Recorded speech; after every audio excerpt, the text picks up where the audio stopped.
Welcome to Dreamland. இன்னைக்கு நம்ம என்ன பார்க்க போறோம்னா, 2 தோழிகளின் கதையை தான் நம்ம இப்ப பார்க்க போறோம். அறுவடைக்கு போக சொல்லியிருந்தேன். போனாங்களா என்னன்றது தெரியல. மெதுவா அந்த காயை எடுத்து வச்சிருப்பாங்களா இல்ல தர்பூசணிய நாசம் பண்ணியிருப்பாங்களான்னு தெரியல. என்ன பண்றது? வீட்ல அணுக்கூடயும் இருக்க முடியல, வயலுக்கும் போக முடியல. என்னோட பொழப்பு இப்படி ஆயிருச்சு. எல்லாம் அணுக்குன்னு நினைக்கும் போது மனசை தேத்திக்கிட்டு வேலை செய்ய வேண்டியது தான். என்ன பண்றது? நான் பெத்ததோ ஒரே பொண்ணு. அவளை 4 பேர் எந்தவித குறையும் சொல்லாம கல்யாணம் பண்ணி கொடுக்கணும். அதுக்காக நான் இவ்வளோ நாள் கஷ்டப்பட்டு உழைச்சித்தானே ஆகணும். சீக்கிரமா வயலுக்கு போயிட்டு என்ன செஞ்சிருக்காங்கன்றத பார்த்துட்டு வரணும். ஏன்பா முருகேசா, கொஞ்சம் மெதுவாக தான் வேலை செய்ய. காலையிலேருந்து வேலை செஞ்சு ரொம்ப டயர்டாக இருக்குப்பா. ஒரு நிமிஷம் இரு. அண்ணே, சீக்கிரமா வேலை செய்யுங்க. முதலாளி வர்றதுக்குள்ள நம்ம எல்லா வேலையும் முடிச்சு வைக்கட்டும். நீங்க செய்யலைன்னா முதலாளி என்னை தான் வந்து திட்டுவாரு. ஏன் பண்ணலன்ட்டு. ராமு அண்ணே, சீக்கிரமா எல்லாம் செஞ்சு முடிங்க. என்ன டயர்டுன்னு சொல்லிட்டு நின்றுட்டு இருக்கீங்க? நான் வேணா தண்ணி எடுத்து தரவா? என்ன முத்தையா, காலையிலேருந்து பார்த்துட்டு தானே இருக்க நான் எவ்வளோ வேலை செஞ்சேன்னு சொல்லிட்டு. அந்த பழங்களில் இருக்க பாக்ஸு கழட்டுறதுக்கே இவ்வளோ நேரம் ஆச்சு. இதெல்லாம் எடுத்து வச்சு அறுவடை செய்கிறதுக்கு நேரம் ஆகாதா? எவ்வளோ உழைப்பை நாங்கள் இதில் போட்டிருக்கோம், எவ்வளோ நேரத்தை செலவழிச்சிருக்கோம். என்னமோ நான் அப்படியே நின்றுட்டுருக்கிற மாதிரி தண்ணி எடுத்துகிட்டு வந்து தரட்டான்னு கேட்டுட்ருக்க. நாங்களும் காலையிலேருந்து வேலை தான் செஞ்சிட்ருக்கோம். முதலாளி வந்து கேட்டா அப்படியே சொல்லு, நாங்கள் வேலை செஞ்சோன்னு சொல்லிட்டு. சும்மா நீ அது இதுன்னு எங்ககிட்ட பேசாத. உன் வேலையை நீ பாரு, எங்கள் வேலையை நாங்கள் பார்த்துக்குறோம். என்னமோ சொல்ல வந்துட்டான், பெருசாக இவன் வேலை செஞ்சு கிழிச்ச மாதிரி. அண்ணே, கோச்சிக்காதீங்க அண்ணே. நான் என்ன தப்பாவா கேட்டேன்? எனக்கு தெரியாதா நீங்கள் காலையிலேருந்து எவ்வளோ வேலை செஞ்சுருப்பீங்கன்னு சொல்லிட்டு. நீங்கள் கஷ்டப்படுறத பார்த்து தாங்க முடியாமல் தான் தண்ணி எடுத்துகிட்டு வந்து தரட்டான்னு கேட்டேன். கிண்டலுக்காக கேட்பேனா? நீங்களே சொல்லுங்கள். எனக்கு தெரியாதா நீங்கள் எவ்வளோ கஷ்டப்பட்டுட்ருக்கீங்கன்னு சொல்லிட்டு. இதுக்கெல்லாம் ஏன்னே போய் கோச்சிக்கிறீங்க? முதலாளி வந்து கேட்டால் நம்ம 3 பேரும் சேர்ந்து பதில் சொல்லுவோம். எதுக்காக நான் பிரித்து பேசுகிறீங்க?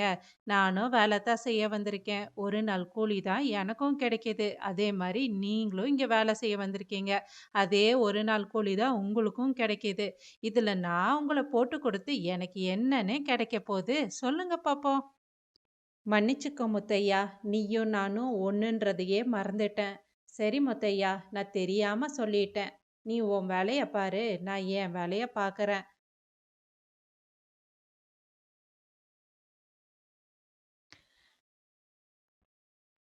என்ன கருப்பு, முருகேசா, எல்லா பழத்தையும் எடுத்து வச்சிட்டிங்களா? ஐயா, இதோ எடுத்து வச்சுக்கிட்டே இருக்கிறோங்க ஐயா. இப்போ முடிச்சிருவோம். இனி கொஞ்ச நேரம் டைமு கொடுங்க. என்ன சொல்லிட்டு இருக்கீங்க? நீங்கள் எப்போ ஏற்றுறது, நான் எப்போ கொண்டு போய் விற்கிறது? சீக்கிரமாக ஏற்றுங்க. பழத்தை மெதுவாக வைங்க. அது அடிபட்டுருச்சுனாலோ இல்லை நசுங்கிருச்சுனாலும் பழத்தை விற்க முடியாது. யாரும் வாங்கவும் மாட்டாங்க. பொறுமையாக நிதானமாக வேலை செய்யுங்க, சரியா? ஐயா, நாங்கள் நிதானமாக தான் வேலை செஞ்சிட்டு இருக்கோங்க ஐயா. இப்போ கூட மெதுவாக தான் பழத்தை வச்சுருக்கோம். ஒரு பழம் கூட நசுங்காதுன்னா பார்த்துக்கோங்களே. நீங்கள் நிம்மதியாக உட்காருங்க. நாங்கள் எல்லா வேலையும் முடிச்சிட்டு உங்ககிட்ட சொல்கிறோம். சரிங்களா ஐயா? சரி சரி, உங்கள் வேலையெல்லாம் முடிச்சிருங்க சீக்கிரமா. நான் இங்கேயே நின்றுட்டுருக்கேன். முடித்ததும் இப்படியே மார்க்கெட்டுக்கு அந்த பழங்களை எடுத்துகிட்டு போகணும்.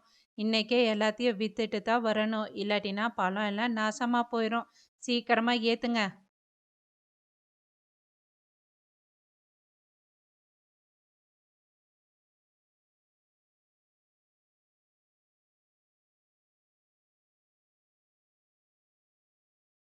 கருப்பையா, இந்த பழத்தெல்லாம் வண்டியில் ஏற்றுனது போதும். சின்ன சின்ன பழம்லாம் ஏற்றாதீங்க.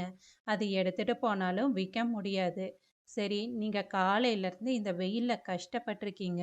இந்த பழத்தெல்லாம் எடுத்துகிட்டு போயிட்டு உங்கள் பிள்ளைங்களுக்கு கொடுங்க. அவங்க ரொம்ப சந்தோஷப்படுவாங்க. சரிங்க ஐயா, உங்களுக்கு பெரிய மனசுன்னு இதிலருந்தே புரியுது. நாங்கள் எடுத்துகிட்டு போய்க்கிறோம். ஆயிடுச்சுங்க ஐயா, நீங்கள் வண்டி எடுத்துகிட்டு போகலாம். சரி சரி, முத்தையா, கருப்பு, முருகேசா, நீங்கள் 3 பேரும் வீட்டுக்கு கிளம்புங்க. கூலி பணத்தை நாளைக்கு வீட்டில் வந்து வாங்கிக்கோங்க. நான் இப்போவே கிளம்புறேன். இதெல்லாம் நீங்கள் சொல்லணுமா ஐயா? நான் வீட்லேயே வந்து வாங்கிக்கிறேன். சரிங்க ஐயா. பார்க்கறதுக்கே அவ்வளோ சூப்பராக இருக்கு. தாத்தா, உங்களுக்கு எந்த கலர் தர்பூசணி வாங்கணும்? எனக்கு அந்த பர்பிள் கலர் தர்பூசணி ரொம்ப பிடிச்சிருக்கு. உங்களுக்கு எந்த தர்பூசணி வாங்கணும்னு சொன்னீங்கன்னா அதை வாங்கிட்டு நம்ம வீட்டுக்கு போகலாம். சரிம்மா, நீ வாங்கிட்டு வந்தா சீக்கிரமா வீட்டுக்கு போயிடலாம். அந்த பர்பிள் கலரும் மஞ்சள் கலரும் வாங்கிக்கோ. சரியா? மஞ்சள் கலர் தான் உன் பாட்டிக்கு பிடிக்கும். அதனால அந்த கலர்ல ஒன்று வாங்கிட்டு வா. ஓகே தாத்தா, அந்த கலர்லயே நான் வாங்கிட்டு வந்துடுறேன். அங்கிள், அது எப்படி கண்டுபிடிப்பீங்க? மஞ்சள் கலர்ல ஒன்றும் பர்பிள் கலர்ல ஒன்றும் எனக்கு கொடுக்குறீங்களா? அதெல்லாம் பெரிய விஷயமே இல்லம்மா. நட்சத்திரம் வாங்குனா மஞ்சள் கலர்ல வரும். அதே இதயத்தை வாங்குனீங்கன்னா சிவப்பு கலர்ல வரும். அந்த பெட்டி மாதிரி இருக்கே அந்த தர்பூசணி, அதை வாங்குனீங்கன்னா கத்திரிப்பூ கலர்ல வரும். ரொம்ப சுவையா இருக்கும். நீங்க வாங்கிட்டு போங்க. எத்தனை பீஸ் உங்களுக்கு வேணும்னு சொன்னீங்கன்னா ஒரு பேக்ல போட்டு கொடுத்துருவேன். அங்கிள், அந்த ஹார்ட் ஷேப்பில் ஒன்றும் ஸ்டார் ஷேப்பில் ஒன்றும் கொடுத்துருங்க. அப்புறம் பர்பிள் கலரில் ஒன்று கொடுத்துருங்க. இது 3 பேக்கில் போட்டு எவ்வளோன்னு சொன்னீங்கன்னா நான் காசை கொடுத்துருவேன்.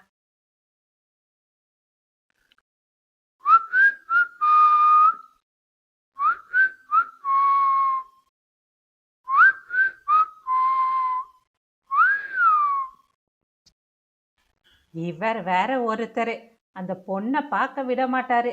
இந்த வயசான காலத்துல வாக்கிங் வந்துடுறாரு. ஒரு 2 நிமிஷம் நின்னா குறைஞ்சா போயிடும். அப்படியே ஓடுவாரு. இப்பதான் 30 வயசு மாதிரி துள்ளி குதிக்கிறாரு. அந்த பொண்ணு என்னையவே பார்க்குற மாதிரி இருக்கு. ச்சே, இவரை ஏன் தான் கூட்டிட்டு வந்தோமோ.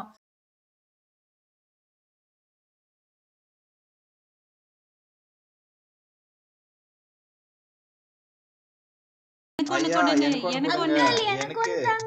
எனக்கு எனக்கு ஒண்ணு. 2 எனக்கு தாங்க. ஒண்ணு. எனக்கு பர்பிள் தாங்க. எனக்கு ஹார்ட் கொடுங்க. அச்சச்சோ, என்னடா இது? இப்பதான் கூட்டமே இல்லாம இருந்துச்சு. இப்ப பார்த்தா இவ்ளோ கூட்டம். அந்த பொண்ணை எப்படியாவது பார்த்துட்டு பேசிடலான்னு பார்த்தா இவ்ளோ கூட்டம் ரொம்பிட்டு இருக்கு. இந்த கூட்டத்துக்கு நடுவுல அந்த பொண்ணை எங்கன்னு போய் தேடுறது?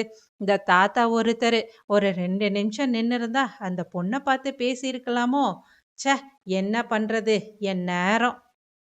அப்பாடி, நல்ல வேலையா எல்லா தர்பூசணியும் வித்து போயிருச்சு.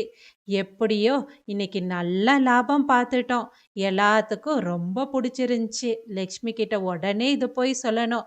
லக்ஷ்மி சொன்ன ஐடியானால தான் இவ்வளோ லாபம் நம்மளுக்கு கிடைச்சிருக்கு. லா, லா, லா, லா, லா, லா, லா.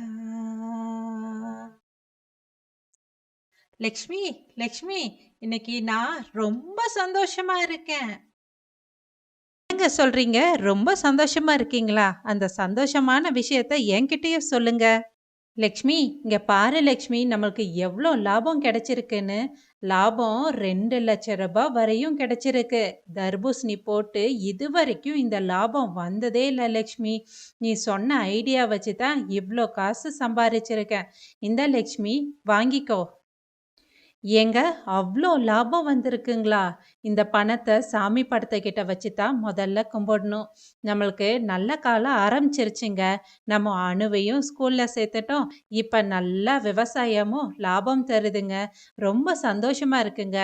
நிஜமாலுமே இதை உங்கள் அம்மா கிட்ட தான் முதல்ல சொல்லணும். சரி, அவங்க எங்கன்னு பார்த்து நான் சொல்லிட்டு வரேன். இதோட இன்னைய எபிசோட் முடிஞ்சிச்சு.